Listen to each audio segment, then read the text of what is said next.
Let me bang. I man. do let you bang. Hey, Let me bang the game, man. I let you bang. I let you bang.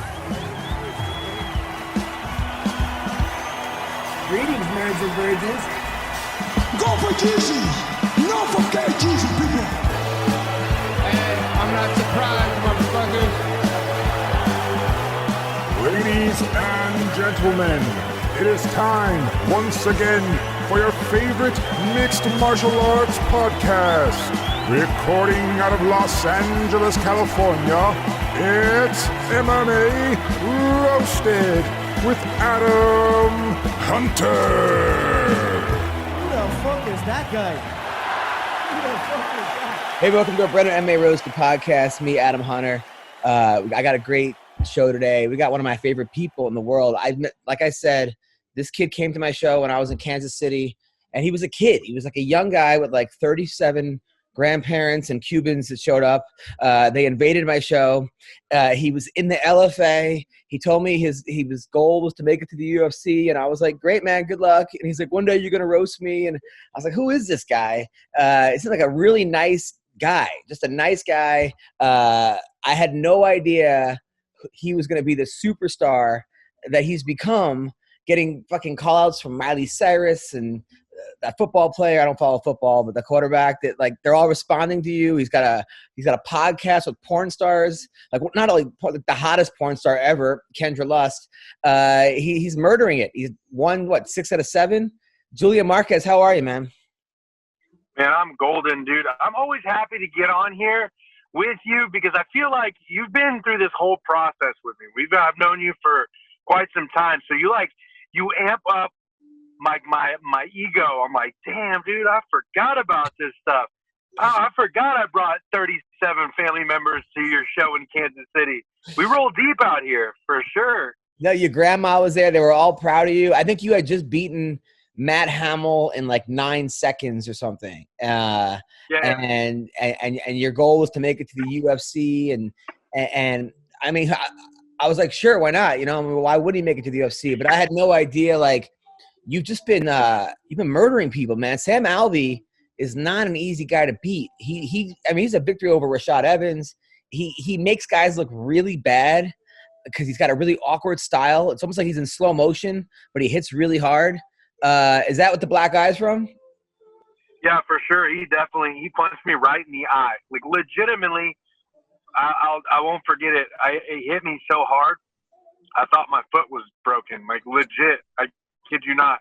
I was slamming my foot down. As I was backing up, I was trying to slam my foot down because I thought for some reason that, like, if I hit it on the ground hard enough, it would, like, pop itself back into place. That was legit what I was doing. And I looked at it. I was like, oh, yeah, it hurt.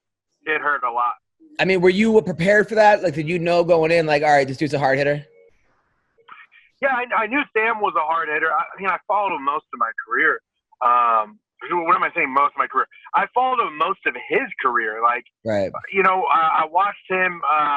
It was crazy. Prior to him and Tom Watson fighting, they both were in Kansas City or passing through Kansas City. So I met both of them at different points in time. And so, like, just meeting them and a kid growing up in the MMA world, like, when you meet a fighter that's in the UFC, like, you start following them. So I watched him and Tom Watson go at it, which was incredible fight at the time that it was. And then I watched him fight and compete over the years. So I know that guy, it's hard to put him out with punches. And if you think you have him, somehow he comes back and still makes the fight even longer. And it's like, man, so I was prepared for his, his punching power. That's why I wouldn't just stand in front of him and try to trade toe-to-toe. I was going body and head just to mix it up so his punches wouldn't have all the pop to them as they did. He's also a nice guy. He's like a really good person. He like adopts kids from like third world countries. After the fight, he goes, listen, you know, I wanted to win, but it wasn't God's plan. I mean, I don't know if you could actually, and he goes, God's plan is better than my plan. I mean, that's like, I don't think I've ever taken any kind of loss in any way as well as he did. Was it hard to get up for a guy that you actually probably like versus a guy that you're like, this guy's a dickhead, I want to fight him? No, I was super nervous prior to the fight. Let's be real. I was like, My stomach was churning. I felt nauseous, like I wanted to throw up. I remember Krause just constantly, like, you know, telling me all this stuff, like, quit looking at the fighter who he was. Remember who the fighter is now. Like, the highlight reels, they were showing fights of him in the past. The thing is that, like, there's one thing about me, like, I will be nervous. It's inevitable. Like, I'm about to get in a fist fight with somebody. But, like, the moment I step foot in that octagon, like, something just takes over my entire, like, body, and I'm ready. Like, you're I know, a gamer, like, man. everything happens. I think you and Kelvin Gastelum are the two guys that I like. You guys are just gamers. You know when to step it up. Not always with Kelvin, but for like 90%, 5% of his fights. Who do you like this week, Kelvin or Whittaker?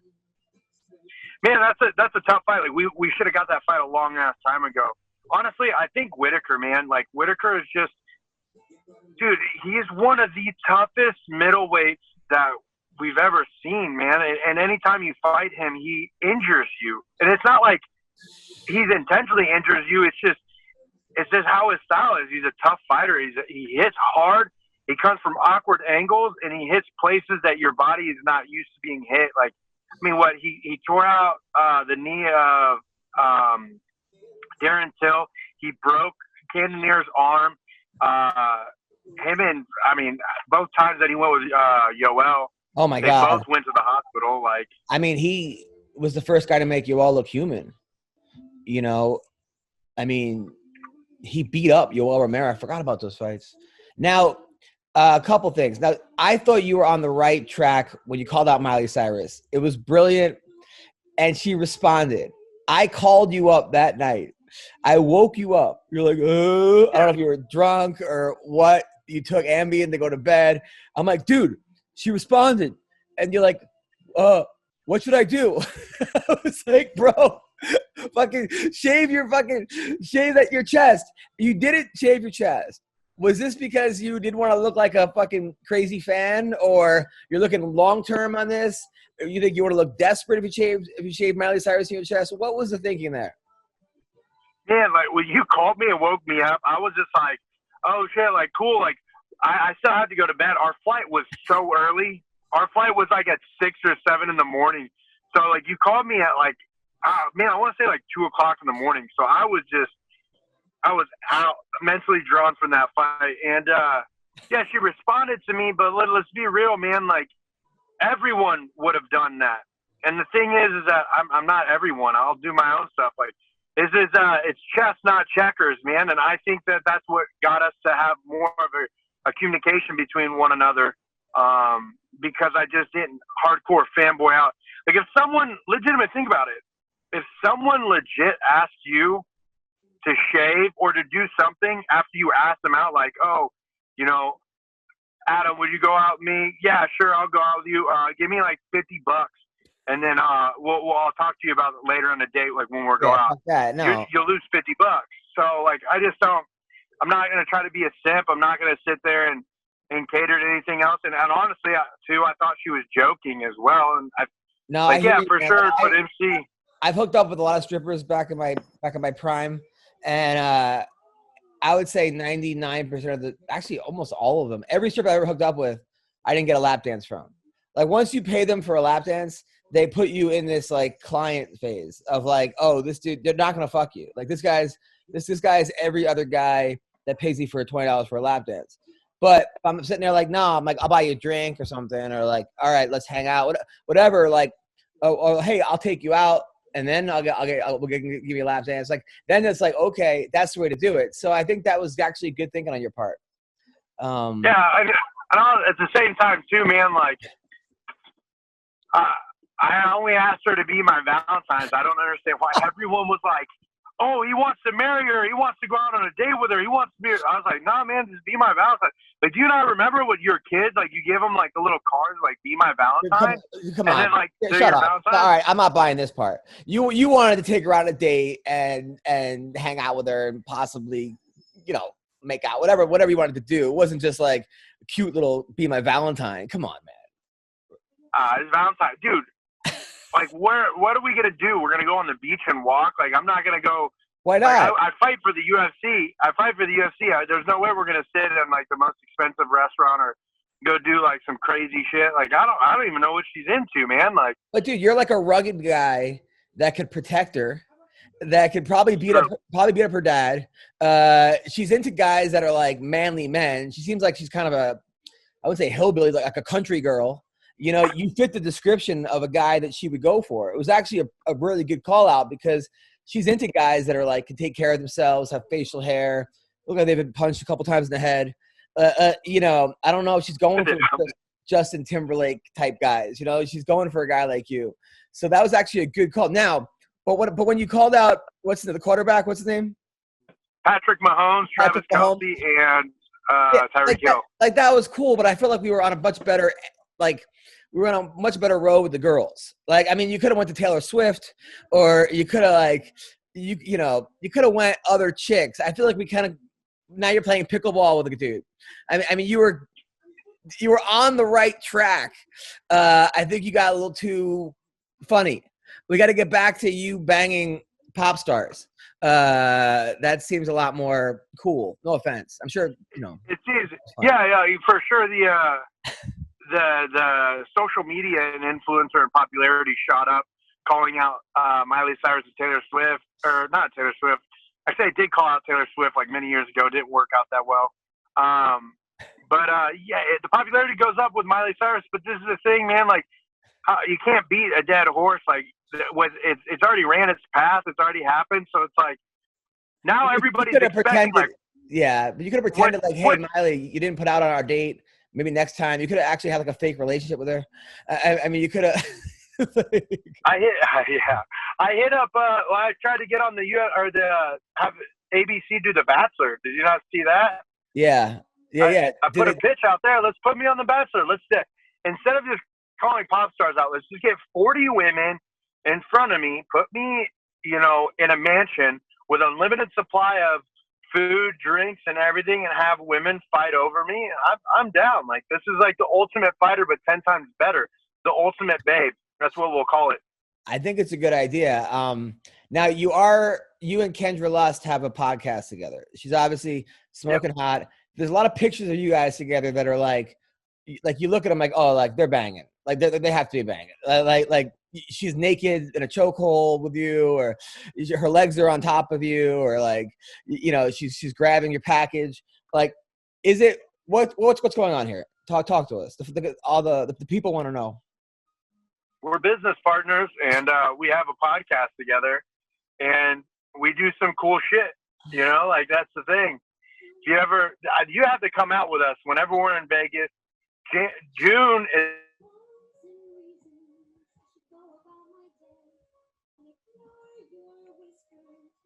Hello? I think you like cut out. Are you back in? Hello? Julian? Julian? What happened? Man. Wait, what? Julian. So, man, damn it. Mike Goodwin? Are you in? Is anybody on the show anymore? I don't know what's going on here. I got Julian. Let me see if I can get better service here. Is this better? Hold on. Let me see. All right, Mike's in this car. What is this? The fucking comics with cars? What's fighters with comics and cars? Mike, I think Mike Goodwin's here. What's up, man? Julian Marquez is frozen. Julian just left. He was talking about banging Kendra Lust, who's his podcast partner, but I don't think they're having sex. They're just teasing everybody. But Mike Goodwin, well, this is all about you right now, because you've been putting on these great shows in Iowa called Caged Aggression. They're 3-day events. A lot of ex-UFC fighters, Bellator fighters, a lot of big fighters are doing this. Talk to me about what's going on.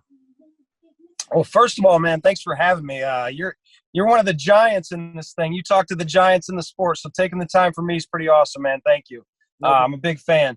Yeah, man. So we're in the Midwest. Obviously, Pat Miletich is from the area that I live in, and he's been pretty instrumental in this whole thing because, to me, kind of like way back, that's where some of this stuff started, with Pat's team and stuff. So about 10 years ago, 11 years ago now, I actually had the opportunity to work for the IFL when they were in business, that team sport. I love that. And all I was the driver, man. So I was kind of introduced to the sport with big production and big fights. And when they went out of business, I wanted to stay involved in the sport somehow. So, I got with some buddies and I said, hey, what if we started a promotion, but kind of did it like they do on TV, but at a local level? And start going into these gyms and getting to know these fighters and just try to make it look like it does on TV, but at a local level.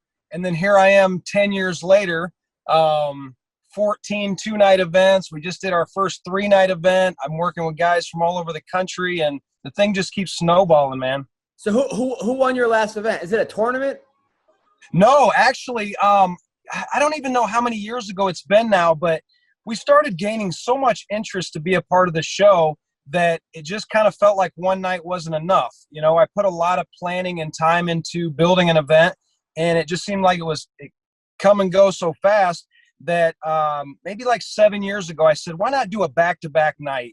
And it's really just 2 full events in one weekend, and we call it a 2-night event. So it's not a tournament. It's just, 30, 40 fights in one weekend.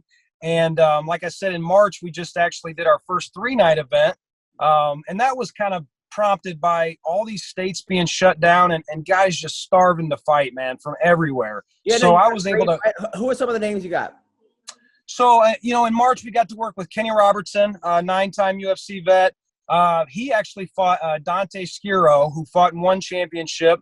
And they fought for, one of our titles. On Friday night, we got to work with Brandon Jenkins, a big LFA veteran. And he actually fought a 5-round title fight versus Aaron. And he actually, on Thursday night, we got to work with a PFL veteran. We got to work with Rakeem Cleveland. Yeah, I know. And, so I guess what's happening is, like next month, for example, I'm working with a guy named Eric Shelton, and he was on the UFC Champions series that they did, the Ultimate Fighter. And that was kind of one of those times where, I just feel like a small fry in this thing. And I got a call from the UFC, and they said, hey, how would you feel about your 125 champion on the next Ultimate Fighter? And I'm like, is this a prank call? and then, he was on there, and he made it to the UFC. And, Austin Hubbard fighting this weekend. He actually was one of our champions. So yeah, I love Austin Hubbard. Now, Julian Marquez, are you still with us? Can you hear us? Yeah, I am with you. I don't even know what just happened. Okay, so you cut out. We lost thing. We got Mike Goodwin on the show, who's promoting Cage Aggression. It's a pay-per-view event, and he's got all these great fighters. Anybody from Europe, from Julian's gym? I don't believe so. Not on this one, no. Wait, what's your gym again, Julian? Glory MMA and Fitness. Glory MMA? How come you don't have any Glory MMA guys? This is bullshit. So I have a couple guys, but they have a big show locally, I believe, that weekend. And so a lot of their top coaches are kind of tied up that weekend. We actually had one newer guy that was going to come down and fight, but the timing didn't work out. And another guy that's trying to get back in there, they've got a Bellator vet that was trying to get in too, but they've got a big show that weekend, I believe somewhat locally. Now, you must be paying pretty well because you're getting some names, and everybody seems happy to be fighting for you. So you're doing something right. I got to tell you one thing that really came from all this COVID mess is it really prompted us to do the pay-per-view side. We used to get thousands of people in the venue, and they took us down to 30% capacity. So obviously we can't put on a big show with 30%. So we built a pay-per-view platform where the fighter, when you go on and you buy the pay-per-view, you can actually select the fighter that you're supporting. So they get a percentage of every buy under their name. So in March, we had 60 fighters compete, and all 60 fighters had buys under their name. So I'm sending out commission checks the week after the show. That's been instrumental. Plus, we do like an interactive pay-per-view. So we've got Jens Pulver and Pat Miletich calling the fights. You can actually ask them questions live while you're watching the pay-per-view. And that's been huge for us, man, and for the fighters to try to bridge the gap with all these restrictions. All right, so when's your next event? May 7th and 8th. All right, and why should I buy this event? Because it's great matchups, man. I've got fighters from all over the country now wanting to fight, not just local guys. So I'm able to really put great matchups together. And because it's cheap, it's only $30. Only $30. And who are the main guys I can see? Who are some of the names I can see? Amazing. So we're bringing in a guy from Hawaii named Riley Dutro. I believe he's right on the cusp, man. He's 15-4. He's fighting four-time UFC vet Eric Shelton for our flyweight title. That's a big fight for us, man. Especially because Eric's originally from this area.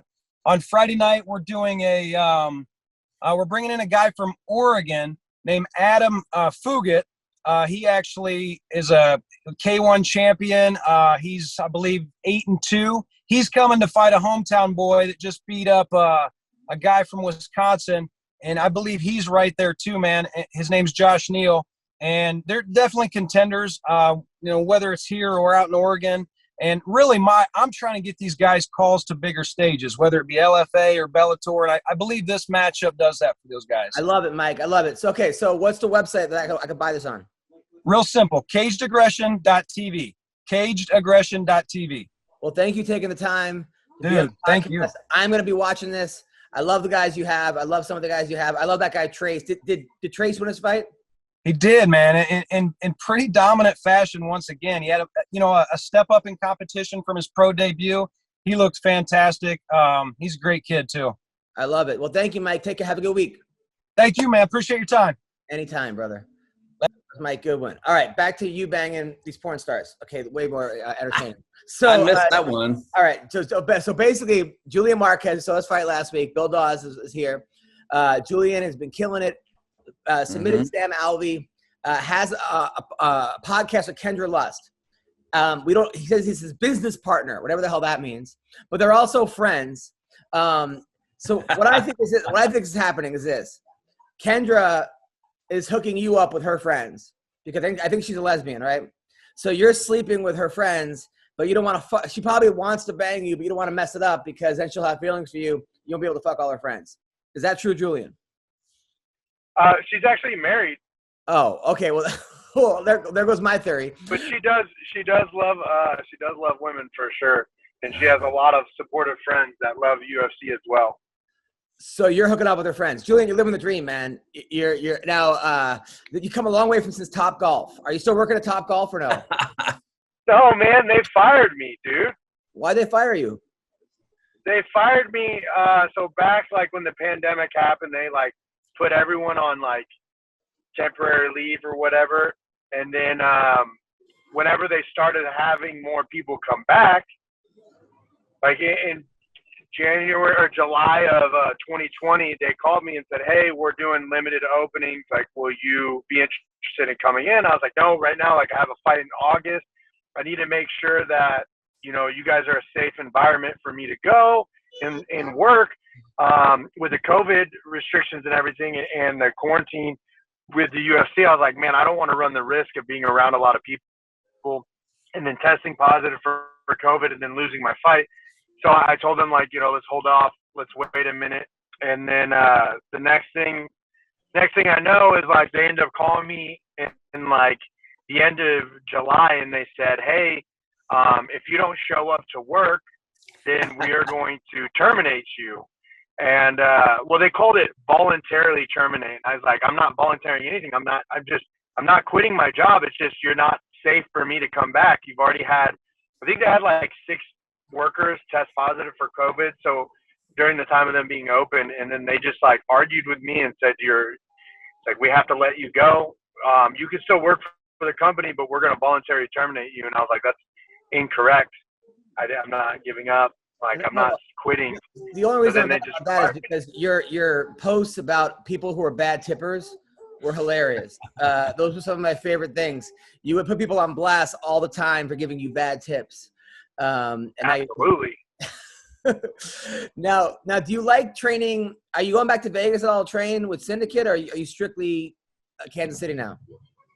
Man, I've been strictly Kansas City. The camaraderie we have here at this gym and the team with led by James Krause, Grant Dawson, Jason High, and Austin Ford, they're masterminds at their craft. They understand how to get the job done, how to seek the victory. They know how to train me and teach me exactly what I need to progress in this sport. And Syndicate is a great gym, and when I go back out there, I'll still go train with all my friends and stuff.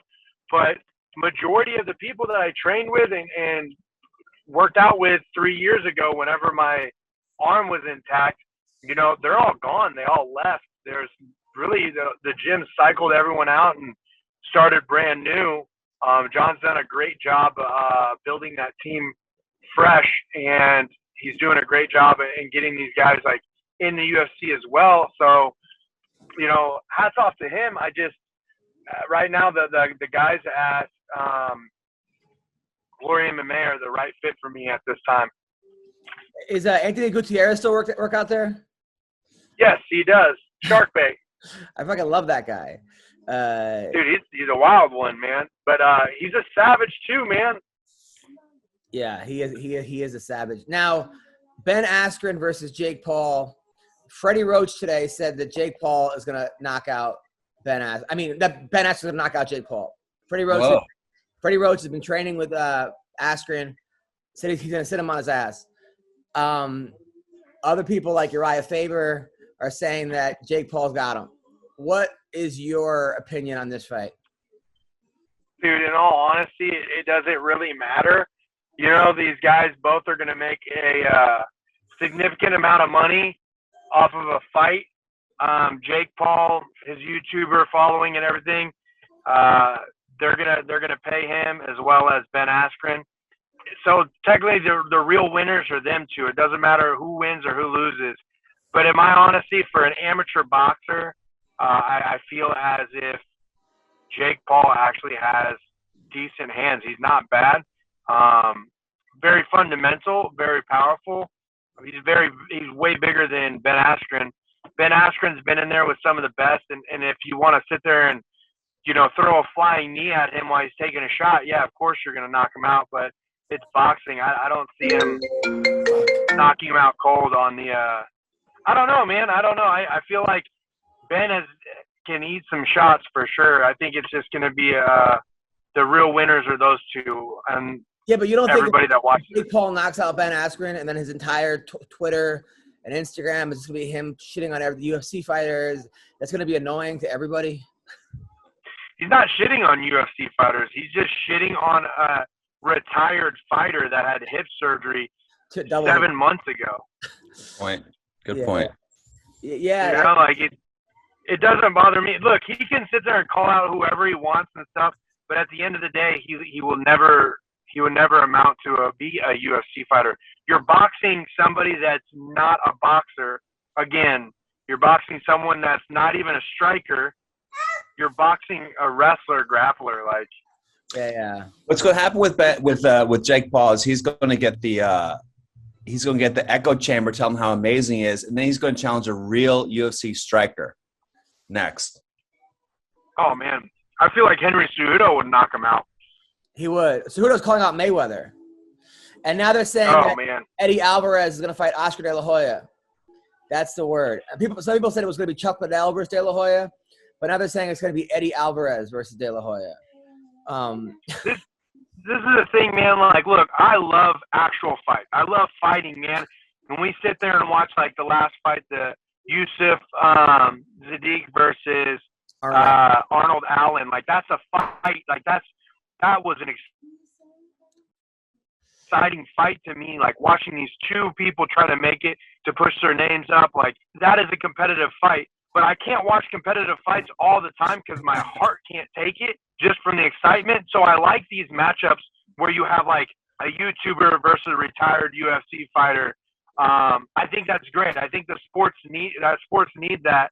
But like, I know it is what it is. It's just a celebrity fight. That's all it is. Like, so you're gonna watch Aaron Carter versus Lamar Odom? I'd watch that. They are fighting. They're boxing. They're like legit boxing. Are they really? Yeah. Come in. Yeah. Say hi. How are you? Yeah. No way. Yeah. I when do they have this matchup? It's gonna be in June. Yeah. Sure. Yeah. It's gonna be in June. I swear. He's been through 5 trainers already. Aaron Carter. I guess he keeps firing his trainer. I don't know what weight. Lamar Odom's like 6'9". Maybe he's back on the crack or something. I don't know how he's going to make, but the fight is happening. And they said they're going to have Snoop Dogg be the ref. That's like that's back to old school celebrity boxing when it was like Manute Bol versus like the fucking Tanya Harding type of shit. Yeah, I mean, do you remember whenever they had that like exhibition fight of the Shaquille O'Neal and De La Hoya. Mayweather? No, it was De La Hoya. Was it La Hoya? No, I thought it was Mayweather. Shane Mosley? It wasn't Mayweather. It was like I think it was De La Hoya. It was like for that TV show, right? Like Shaq. Yeah, and it was just I can't think of it. But that's what we're doing now. We just have better opportunity when it comes to it, and better like more realistic fights, even though it's just a celebrity hype fight. Like we need that, honestly. Like the world needs that. We need to see some of these like YouTubers that are talking, or some of these internet warriors that are talking, going against a celebrity, and then have them go at it. But wow, so you're happy about this. A lot of people are like angry about it. They're saying it's a disgrace to the sport, that Jake Paul shouldn't be getting $500,000, that Ben Askren is tarnishing his name and yada yada. You're going the other way. Yeah, dude. Like, okay, so wait a minute. So you're telling me that you're upset, and what I mean by I mean the greater your. Yeah.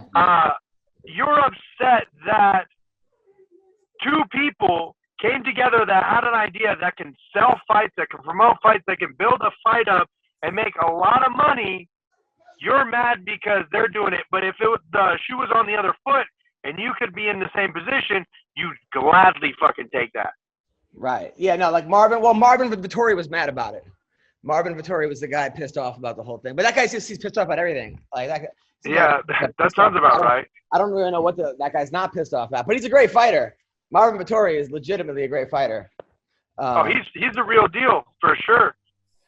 He's the great fighter to watch. Like I like watching him fight because it's a fight. It's a great competition. But I can't watch Marvin Vittori fight 7 times in a row. I need this excitement fight with like Ben Askren and Jake Paul. Like that would just get me like, right? You know what I mean? It just, yeah, there we go. I'm gonna watch it. I'm gonna pay for it. I'm gonna watch Kelvin Gastelum fight.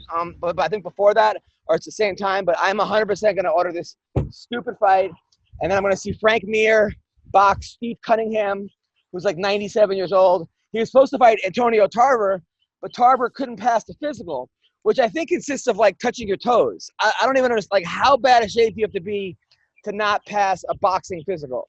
I mean, seriously, in an exhibition match, not even in a real fight. How? That's crazy, right? That's absurd. I mean, honestly, when I saw that matchup, I was like, oof.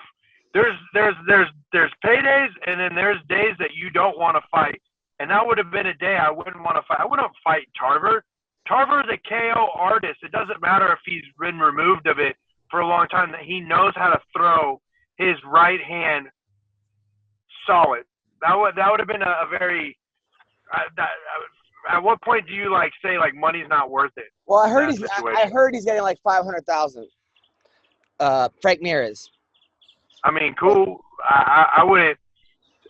$500,000 is a lot of money, but I don't know. Brain damage and fucking not being able to eat soup later on, getting knocked out against a guy that's a KO artist is not worth $500,000. Yeah. Now, if he did that, like if he was fighting Jake Paul, then yeah, like that would be good. But I don't know, man.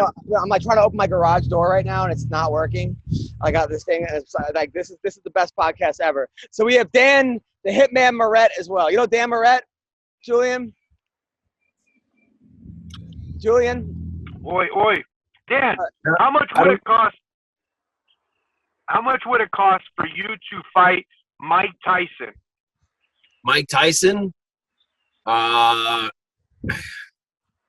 probably do it for $1 million. $1 million even's a nice round number. That's a big one. And it depends how many fouls and warnings I get for holding and running. For holding and running. Okay, so you see it the same way. Like, you got to make a lot of money to stand in there and possibly potentially get knocked out by one of the hardest hitting people, right? Yeah. Well, you said it before. It was like, well, how much money's worth? It's like, it doesn't matter if I got all that money. If I can't even remember who my wife or kids are or nothing, like, well, that doesn't make any sense. Like, I don't even have the brain to enjoy it. It ain't worth it. Now, I got into a debate with somebody the other day that Uncle Creepy, people were telling me Uncle Creepy could beat Mike Tyson in a fight, like in an actual fight. And I was like, dude, I love Uncle Creepy, but I don't see that happening. And they were like telling me, no, Creepy could double leg him and choke him out. In a one-on-one fight, Creepy's about 190 right now, or 180 of muscle. He's not fat. Who wins that fight? And between who two? No, between Uncle Creepy and Mike Tyson. Uncle Creepy and Mike Tyson? Stop it. No, not in a boxing match. In a fight. Who wins that fight? People were telling me that Creepy could beat Mike in an actual fight. Like jiu-jitsu and wrestling and yeah. Do you not remember when Randy took down, was it Tony James with a low single? Yeah. I mean, that's all you got to do. So you think Creepy beats Mike Tyson in a fight? Julian, can you guys hear me? Hello? I mean, yeah. I mean, can you hear yourself? Yeah, I can hear myself. You think Creepy wins that fight? If it's MMA all around, yeah, for sure. I think I would drop down, hit a low single, grab the leg, run. He's gonna lose. Like, I mean, his hip is pretty bad and his hip and back are pretty bad from that fall he had on that hoverboard. He had surgeries and everything, so you just run that out. He's gonna fall down, and if he's on top, I mean, Uncle Creepy knows how to fight off his back and even on top of somebody. If you're thinking it. Now, if it was straight boxing, all day I'll go with Tyson. So, Hitman, do you actually agree, Dan Hitman Moret? Yeah, I think. Creepy's a small guy, but if he's not cutting the weight, he's not as small as he was. He's good enough to be able to wrestle Tyson. You can't get hit coming in. You got to know that. You have to avoid 2 or 3 hard uppercuts on your way in there. And once you get a hold of that leg, do not let go. Wow. Yeah. Wow. Hope his hammer fists aren't that good to the side of your head as you're trying to run the pipe on the single leg, and he doesn't just sleep you from one of those. And, get him down. And once you had him down, I think, obviously he's got a huge advantage there. He'll get a choke. I don't know. Tyson doesn't really have a neck either, though, so that's not an easy choke to get, I don't think. So Dan, by the way. So, Dan, can we talk about the girl you brought to my show or no? Are you guys still together? Sure. All right. So, Dan came to my show in Arizona with, a smoking hot bodybuilder chick. Now, a lot of times bodybuilder girls, they go too far. It's too much. If they the jaw, they got them. It's kind of, it's sort of but this girl was still extremely attractive. And I made jokes about how during handies, it's 3 strokes and you're done. And so rip it off. And it was a first date or a second date. First one, yeah. First date. And you guys met on some bodybuilding website or something. I don't know. It was well, if you want to call Instagram that, yeah. So how's it going with that girl? Good. Obviously, the last couple weeks since that show have been kind of busy for me and hectic, getting things lined up and everything that happened. But we went and had coffee yesterday, so that went good. Nice. And, I have a question. I've never dated a bodybuilder, but they're muscular everywhere, right? So I imagine the Kegels are probably pretty intense. Is that a real thing? Well, I do not know yet. I went to the comedy show on the coffee, so I have not. That would be all guessing at my point. But let's just cross the fingers and hope so. Hopefully she watches this, right? And you guys were both cutting weight. You were cutting weight for your fight. She was cutting weight for her bodybuilding competition. So. And I mean, I was just staying ready and being able to take the call, which fortunately came. And then, she competes, and it's figure. So it's the little different categories. Bikini is the skinniest little smaller girls, in figure and some wellness, I think. And then it's bodybuilding. So she's not technically a bodybuilder, but same sort of thing. Got it. Just not bigger than me. How'd you I'm not a find huge her? guy, but I'm a nice guy. If they're bigger than me, yeah, it's hey. Did you slide into her DMs? Is that how you got her? Yeah. Uh-huh. Yep. Somehow popped up on some gym or something, and I saw her, and she had just moved down from Washington State. So, figured I'd slide in before all the rest of the bodybuilder dudes did. See if play my cards quickly. She was very oily. So some dude with bigger arms. I'm sure there's plenty of guys with bigger arms than me that are hitting her up. So. No, you guys look like you were she liked you, but she was an attractive girl. Like it was one of the things where she was like hot, but had like a neck. You know, like she had like those like things where you're like, wait a minute, what's going on here? You know, she's got traps a little bit. Yeah, she had some traps. Yep. So you won your fight. At the right spot. So you won your fight last week against Gotti Yamauchi. The dude was like ranked 3rd in Bellator, had like 100 submissions. It was a controversial fight. I gave you the fight, but it was close. You had him rocked in the first. Like you almost had him out. What could you have done better? Knocked him out. Hit him a little harder. Crank that left hand in there a little harder. It was a super close fight. Like you said, I mean, could have gone either way. You know what I mean? I half was expecting it to give it to them just because of who he was and the promotion, the name he had and everything. And, he had a lot of control time, but I was doing all the damage and, coming forward. So either way, but yeah, it's just defended against little takedowns a little better. I had to play the submission defense game kind of slow. So there wasn't like a chance to try to just scramble out of there because he's so good on transitions that I couldn't really, get up right away and try to knock him out again or finish it. But, just being a little more aggressive and getting after it, and I think I could put him away. So, I should have stayed in my place and took that 3rd ranking. Somehow the panel of media guys that rank the fighters think that him losing still warrants him a 3rd place ranking. So and it's so stupid. That's kind of odd. It's real weird. Rankings are for the people. Rankings are for the fans. The rankings don't mean the fight or anything. We were actually last week. We were betting on the fights, and we saw your guys' line. And James Krause and I both looked at each other and were like, "This is way too far of a line." I think you were at like a plus like 3 something, 4. I was like, "That's way too far." So we put money on you in the over, and it was the greatest thing. We had a very successful night.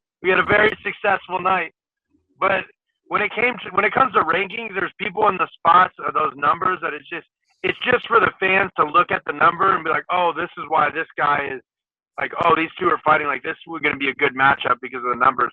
To be honest, we all know who the real spots are. The fighters know, the actual promotion knows, like, all right, this guy is the real. But for the fans, that's why they got numbers beside them. Well, you were in a tough spot, though, because you were on call every week for the UFC. Like, I talked to you, every week they were like, you got to be in the USADA pool, right? They told you at the make weight because you might fight that week. For how many weeks in a row? Man, my management was, basically the whole pandemic. Like, I had the one fight outside the UFC. They got a knockout win over a UFC veteran. So, like, hey, you're not maybe the top guy in line for a fight at lightweight, but you're close. They know you can fight. They know you're a high-level guy. They'd rather take a risk on you than some guy who's 5-0, who's only a prospect. So, man, I was, like, in shape and ready for the past year and some. I would have to sit and look at all the cards, which fights are coming up at lightweight, which fights are coming up at welterweight. Are those, like, guys that they would put me in there against? Obviously, they're not going to put me in against the top-ranked guy usually, or UFC probably wouldn't have. So I was ready and on weight for months, really just like, okay, which fights have 2 or 3 fights to lightweight? Are they at welterweight? Because, I would fight there. Not that I want to. But, I was willing to do it. At 6 feet tall and a pretty good-sized lightweight now, and I'd taken the time to put on some size and get that back. So I was willing to do it. But, yeah, I was just being ready and in shape, and, those opportunities come. Is there a disadvantage to being in shape all the time? Like, is there any disadvantage to that? Is there something good about letting yourself go for a bit? Yeah. Well, and those are loose terms, right? Like being in shape and then like letting yourself go, both. So you can't be exactly what would be like fight shape, I would say, because that would require more sparring than probably would be good for a person over a certain amount of time. Like you can't be like doing hard rounds every week for a year straight that's going to be like tough on you and wear and tear. But you also you can't really just let yourself totally go either, and I'm a guy that doesn't do that kind of stuff. Some people get away with it, some people party and hang out and do whatever most of their fight camp and they get away with it. But Julian never looks like he's in shape. I mean, like Julian, you're the best, because people look at you and I'm going to beat this guy.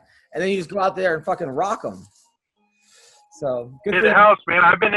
I was in camp from June of last year for all these fights. So right now we had to sit back and stop. We're like, hey, you need to take time off. My nutritionist, my coach, my manager was like, we need you to recover, because he's saying, man, being for an entire year, I've been in a fight camp. I started in June for a fight in August that didn't happen.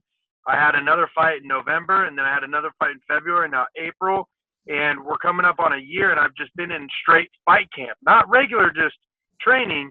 And it takes a toll on your entire body, your mental, your psyche, your just not being able to eat all the delicious food, just looking at a Snickers bar and wishing you can have it, or looking at even a legit steak. I couldn't eat steak for almost a year. So I was like, nah, man, this sucks. That's crazy. Now, the fights this week. Let's talk about Phil Davis versus Nemkov. I know you're a Bellator stud, so Hitman, I like Davis in this. I know Nemkov looked great against Bader, but I think something about Phil Davis, being such a big underdog, I think is going to relax him. I feel like sometimes he doesn't – it's the pressure gets to him. He lets the pressure get to him in big fights. But I think when he's relaxed is when he's at his best. And I don't know. It was a close fight the first time. They fought in Israel. And I think that, it's a weird place to fight. But I think that I think Phil Davis got this. You, Julian, Hitman, Dawes, talk to me. Julian, you go first. I like Davis. I trained with him for a little while, actually, out in San Diego at Alliance. And he's an awesome guy. So I'm pulling for him anyway. But with his style, I think he can get it done. Like you said, he kind of comes underrated because he's maybe not always flashy. There are fights when he knocks guys cold and he gets incredible submissions and stuff. But I think his style translates well to his size and his age, because he's fought a ton. He has a huge amount of experience, but he's able to win fights and not take kind of crazy damage. And I like the matchup for him there. Nemkov, he's obviously a stud, but still sort of in a way unproven. He's fought tough guys, but we'll see how he can hold up to being a champion. I thought the one guy almost beat him. The one guy, was it the wrestler that he fought? Who was the guy that didn't he fight some stud wrestler that was super close to having a rear naked choke in the end? Was that, or was it somebody else? Is that another Russian fucking stud? Marquez, who do you like in this? Look, that fight, man, Nemkov is I feel like he's evolving, and he's evolving in every fight. And that's one thing that keeps me strong on him. And he's a dangerous guy. He's got power, and anything can happen when you have power. I think Phil Davis has a very tactical and intelligent way and approach to fight, but sometimes it can be his worst enemy. I think it's a tough fight for me. I honestly have Nemkov going all the way to the finals, to be honest. But Phil has a Korean wife and they own a deli. Okay, you got to go for the guy with the Korean wife and the deli. I mean, come on. I just would never bet against a guy whose last name is Koff, just because those Russians, man, they're so really cold, They really are. Have you trained a lot of guys from Dagestan, Marquez or Hitman? I have not. We have a Russian heavyweight in Glory, and I will tell you this kid he was a bodybuilder. He's 23 years old. He was Sambo champ. And the one thing he does very, very annoyingly is that when he locks his hands, you can't break it. Doesn't matter what you do. When he locks his hands, that shit, you can't break his grip. You can't do anything. And he'll just hold you the entire 5 minutes. He'll lift you up, place you down. You're trying to run. You're trying to go. And he just it's terrible. But what about you, Hitman? I've only trained with those kind of guys a couple times in passing. In Colorado a little bit, and then in Vegas, being out there just when there's tons of people. There's kind of hot spots of traveling fighters and stuff coming through. So I rolled around with a couple in Colorado at Elevation Fight Team. Those guys, the Easton crew, and man, there were some tough dudes for sure. Just stocky and built and just going hard. Like they didn't understand. Like, hey, we're drilling for the first part of practice. It was like live, like do slam takedowns, and not what the takedown we're drilling. They're just like shaking their head at each other, speaking no English. Like, no, not for me. We're just gonna slam the American. And I'm like, oh, okay, cool. So now, do you think Rose is gonna beat? You train with Rose, right? Yeah, I did. Yep, I trained with her back in Minnesota a bunch, and been around her and Pat quite a bit. So yeah, she's brought my old coach Greg Nelson in again to be part of her camp. So do you think she's gonna beat Zhang? Yeah. I think she has a style to. Again, that's a super tough, like, pick 'em kind of a fight. They're both. I mean, those are two of the women that are like head and shoulders above the other ones. You know, there's a few girls that can, like, they're at a whole different level. You know, their game is just not quite as experienced as the men's game as far as like where they're at in the elevation, like the evolution of it. You know, so there's like a few people that are just head and shoulders above, and those two are a couple of them. So it's like, man. No, her slick style and everything she does versus just that power and aggression of Zhang just makes for a great fight. But I think Rose can pull it off. Bill, what are you saying? But you know what's crazy about that is, like, Rose was trying to do the whole, like, I'm not going to let this communist beat me. You know, I'm an American. She was playing that whole card like the Rocky Balboa, Ivan Drago. But now, like, America is mostly communist. So that's not really, now it's just coming across as racist. Yeah, she lost fans with that, especially with like and to stop Asian hate. It's like not the exactly. You got to read the room. By the way, me and Bill did a show last night at a weed dispensary / studio, and Bill got high on stage for the first time. Oh, fuck, and I didn't know that you stuttered until then. Because, but that reminded me. I was on my way to a show one time, and somebody's like, "Hey, you want a Jolly Rancher?" I go, "Sure." He told me it was a fucking edible. And then I'm about to go on stage, and I'm like, dude, I think I got been poisoned. And he goes, oh, that was me. I gave you the – I go, why did you tell me that was marijuana? I do an entire set, blitz out of my mind. And every time a joke didn't work, which was frequently, I thought that the joke was never funny, and everyone had been lying to me my entire life who laughed. Like, you go into this, like – no, Hitman, why are you so homeless? Why have you been at 19 gyms? What's going on?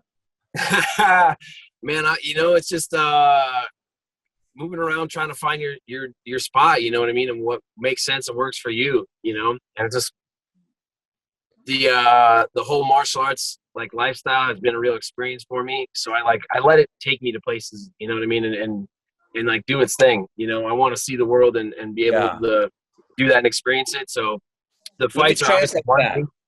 Once he fucks all the girls in one gym, he wants to go to the other gym. And it's super hard. You can only shit where you sleep for so long. That's why now he's on the bodybuilders. He's finding new gyms with bodybuilders in them. He's done with MMA fighters. I don't train there, so it's a little easier.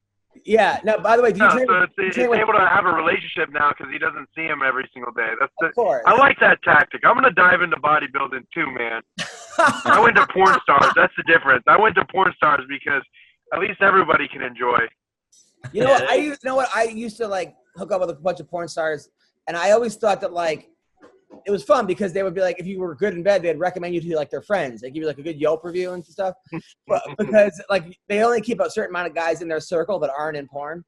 But the thing is that I thought, they wouldn't get attached because that's what they do for a job, and I was completely wrong. Every girl gets attached, or nobody looks at it just as sex. It's a fantasy. Maybe anyway, but back to you, Dan. Did you ever train with Brock Lesnar? No, like we've never really crossed paths there in Minnesota. Even though my coach was kind of his coach, all his sessions were, of course, private, and a lot of it was up in the compound he had, which is a little north of Minneapolis and Alexandria, Minnesota, when he was there. So, I've met the guy a couple of times and then shaking his giant hand and hope he didn't squish me. But never really trained with him or rolled around with him at all. I would have needed help for sure. All right, other fights on this card. One I'm looking forward to. I think your ex-teammate, Drakkar Klose, another guy who Arizona is the funniest place for MMA because there's like 7 gyms. It started off as one gym. You ever see Trolls 2? And it's basically like It starts off as one gym, and then they went to like Cejudo started kind of his gym. Everyone went there, and Eddie Cha left, John Krause, and there's another gym, and then O'Malley has like his compound now.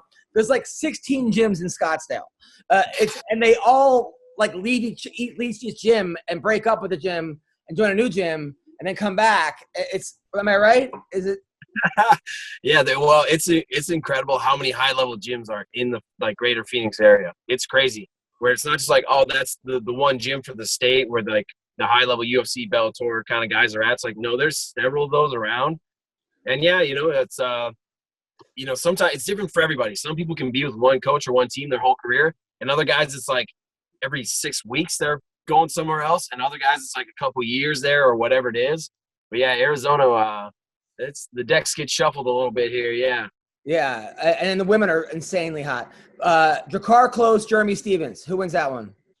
Dude, that's a sick fight because I used to train with Jeremy too in San Diego. I know him as well, man. So I do. It's weird when your like buddies are fighting, but I also love it because I'm like, sweet. Well, one's gonna for sure win, and it's got a great fight.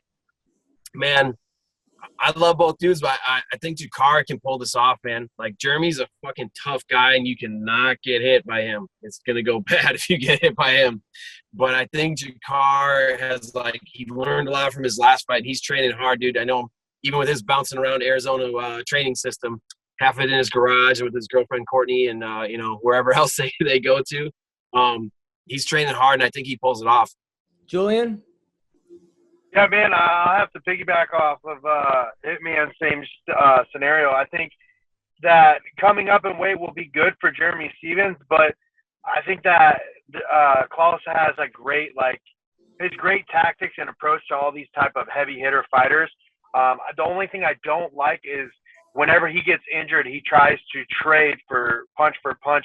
And if that happens, I feel like Jeremy Stevens would take over. But I think it's going to be it's going to be a tough fight, but I think Close takes this one. By the way, we didn't introduce Bill Dawes to you guys. Bill Dawes is a hilarious comedian, also a brown belt in jiu-jitsu. Was also in the movie. He's in the new Wu-Tang series since SWAT. He was in Sex and the City, right? Yeah. Right? Yeah. You were in that? What other shows were you in? Desperate Housewives, right? Not that old. He was on Broadway. Very, very talented guy. And then obviously we know Julian, who's trying to bang Miley Cyrus, who's killing it right now, and Hitman, who's So wait, so Hitman, you haven't banged that girl yet. Are you worried because she's a bodybuilder that she might be able to take you? I'm not worried she'll be able to take me. I'm just hoping for a good struggle. All right, that's a little creepy. All right, so do you like her? And is that why you're kind of playing it cool? Like you don't want to come across too fast because you actually like the girl? Yeah. She's a real intriguing woman, besides being incredibly attractive. She makes me real curious. So I'm willing to put in some time and effort and do that. You know what I mean? I'm 34 years old. And at this point, I've run around and done enough. You know what I mean? I've lived this lifestyle, jumping around gym to gym, you know what I mean? Killing all the training partners and the other innuendos you want to use there, but yeah. Are you in a bunker right now, or is that a creepy van? Basically, yeah. You want to talk about creepy, and this is funny. I picked her up in this rig the first date, so this is my little project vehicle, my little adventure van. Wow. So in the back of this van, if you want to check out, is the queen size bed there. What the hell? Oh shit! Wait, is this where you live? Oh yeah, this is a full. No, yeah, I live here full time in this van right outside the gym. No, I do not live in it. And this is not like the final little form of the thing. I got a nice deal with Fieldcraft Survival company I work with. They do like preparedness stuff, firearms training, so I teach combatives for them. But we got a bunch of stuff set up with the mobility division to redo this whole thing. So this van's going to get a whole Line X coating on the outside, lift and wheels and tires and the whole nine. So it's kind of like a little adventure rig. So I'm going to do away with the bed in the back and kind of just make it like bench seating so I can fill it up with the crew and we can go and run around and camp and hike and do all the crazy shit we do and jump off cliffs and stuff. So right now it's just a total creep band. It's just a white work band with no logos on it. I'm considering when I get that paint job lined up, I'm considering doing free candy on the side for like a week maybe. But oh my God, it's like that's a real risky move in Arizona because people will shoot you. So free candy. Not sure. Hey, I can connect you with a buddy of mine who does wraps. He's actually in Vegas, so you could probably take your van up there and get it completely wrapped. Wouldn't cost you. I mean, he'd probably sponsor you, but it would help out your creepy van for sure. I can put whatever creepy logo I want on the side. Well, if you ever want to tease Kelvin Gastelum, just put free burritos and then just drive past and see what happens. Little taco truck. Exactly. Now, also your teammate Tracy Cortez, right? Yes. I mean, you talk about a smoke show. Marquez, you got to call her out. I think she might have a boyfriend, but this girl is the hottest girl in MMA, hands down. Like really? Naturally too. Like not like I think they all. I don't know. I mean, yeah, and she doesn't. She knows it, but not too much. She doesn't flaunt it as much. Like how sometimes like it's like too much where you're just like, all right, I get it, you're hot. Like you have to have every fucking nerd tell you how hot you are. But she's fighting Justin Quiche. How's Tracy looking, Hitman? Tracy has leveled up a lot recently, big time. She's taken everything way more serious and like realizing the opportunity that she has, which I don't think some of the girls do. I mean, anybody, right? Any fighter really, but especially those female fighters and ones like her, where she is a super attractive girl. But first of all, she can fight. She can really fight, and so she knows like she has a real opportunity to be a champion. Like, hey, they're going to keep giving you the right fights, and you're going to do this thing right. You can be a champion. And she's taking advantage of it. She's like working super hard. So I think she's going to finish her early. Like she is looking nasty and sharp. She's never been in better shape, which, so now's the time, Julian, I would get on that one. Start playing your cards this early this week before she gets the win. Yeah. You're Cuban. She's Mexican. You guys have some Latino kids together. We got this down. All right. Well, is she single? Is this how we approaching it? Like, let me know.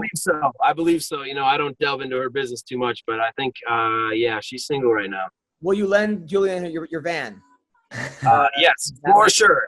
That might. I will take all the cameras out, and you can borrow the van for sure. Nice. Oh, fuck that. Keep it in, man. OnlyFans. Let's start this OnlyFans up. We're trying to get paid. Let's go. We'll split it.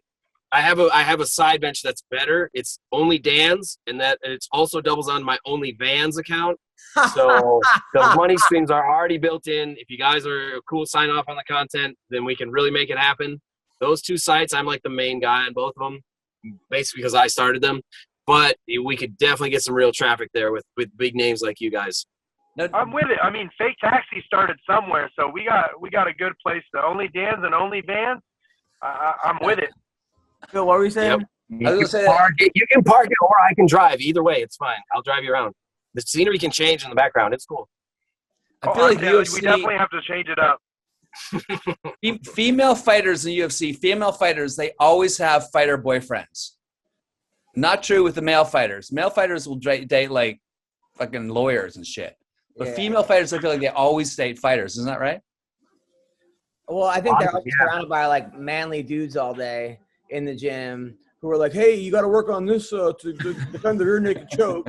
Put my hand on your boob. I mean, it just seems like they're around guys that are like very athletic. And yeah, that makes sense. And every girl that I talk to, they always say, I could never date a guy that I could beat up. That's usually the thing. And how are they going to know that? They're not going to go fight with the random dudes in the street. Like, oh, you could beat me up. So they pretty much know the guys in the gym can beat them up, a lot of them. So I feel like it's sort of they're getting a good sample size. Now, this other guy, the fight that I want to see is Alexander Romanov, this heavyweight who has insane wrestling and crazy chokes. Bill, he did his last choke, he just basically like strangled the guy with like one arm, or his forearm choke. It was like strange. It was like so simple. It was impressive. You ever see, and he's got a guy named Juan Espino who goes by El Guapo, who hasn't lost since 2011. So this should be a good fight. Marquez, do you know anything about these guys? Yeah, actually, I trained with Juan earlier before the pandemic, right after I got cleared, we wrestled. So Juan actually was I guess in Spain they have this like really untraditional style of wrestling, and it's almost like flag wrestling, but they'll send like 5 or 6 people after you, and you have to fend off 5 people. Like it's weird. You can't touch the ground at all. If you get taken down, it's over. So he has to throw these people down. Say what? Like bukkake wrestling or something? That's crazy. Yeah, it could be something like that. It's very odd. I've never seen it, but he was like a world champion, and he was there with Michel Bautista, who was an Olympic wrestler, one of the wrestlers that beat DC back in 2008. And they were up there, and I wrestled with him. I trained with him. Dude, the guy's grappling is unreal. His scrambles are unreal. I like that matchup a lot. I actually got Juan Espinoza in that one. He's a savage. Most people don't really realize it, but this guy can move for a heavyweight. Well, his one loss, he got knocked down in 9 seconds, which tells me, number one, he just got clipped. It might have been an early stoppage. You don't know. Like, I have to see that fight. Because sometimes when they go, I feel like sometimes when a guy lands that first punch, the guy goes down, the ref gets excited and stops it when the guy isn't as hurt as he probably could. So, and maybe that was also 10 years ago.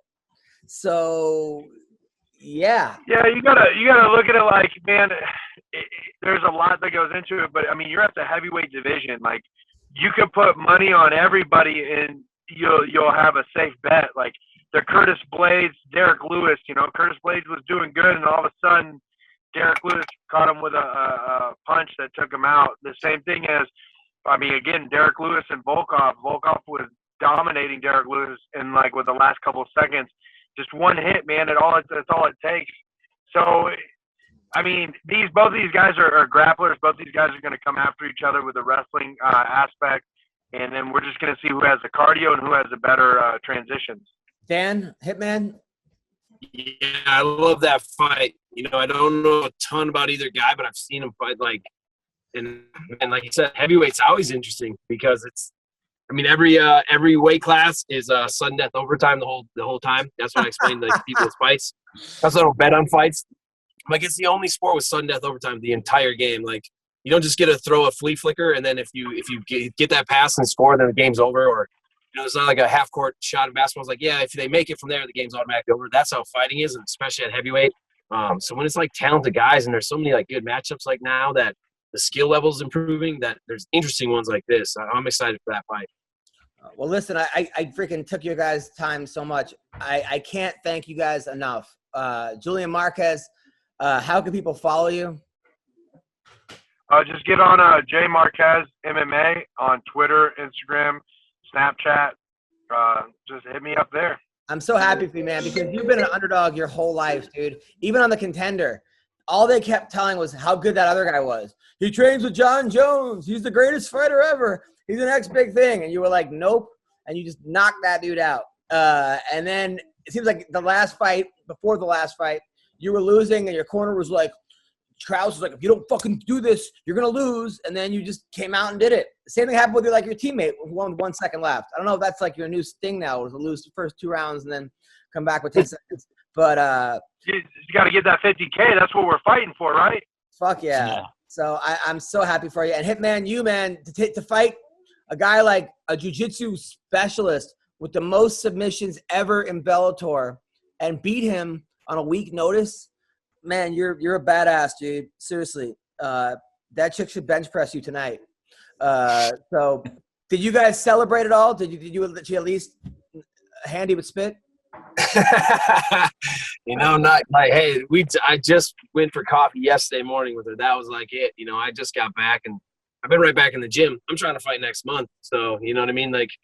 People don't think I earned a spot to be in the top 5 in that division. We can fight about it. You know what I mean? So I'm ready to get back in there. So we're itching for a couple of fights there.